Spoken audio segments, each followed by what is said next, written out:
Copa দো ব্রাজিলের তৃতীয় রাউন্ডে স্বপ্ন ভাঙল সান্তোসের। সিআরবির বিপক্ষে দ্বিতীয় লিগে গোলশূন্য ড্র শেষে ট্রাইব্রেকারে ৫-৪ ব্যবধানে হেরে বিদায় নিল দলটি।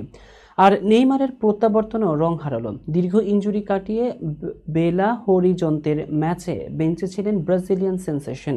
৬৬ মিনিটে কোচ ক্লেবার হাভিয়েরার ডাক পেয়ে মাঠে নামেন। প্রথম শটে স্পট কিক গোল করেন, তবে দলের ভাগ্য ফেরাতে পারলেন না।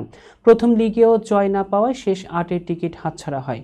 ম্যাচ শেষে হতাশ নেইমার বললেন, ২০ মিনিটেই পার্থক্য গড়ে দিতে পারি, কিন্তু সবকিছু একা সম্ভব নয়।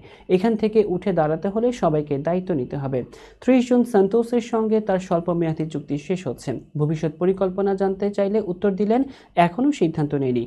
বিদায়ের ক্ষত মারিয়ে হোটেল ছাড়ার সময়ও ভক্ত উন্মাদনা কমেনি। নিরাপত্তা ব্যারিকেড ভেঙে পড়লেও নেইমারের হাত নাড়িয়ে ভক্তদের ভালোবাসা ফিরিয়ে দেন।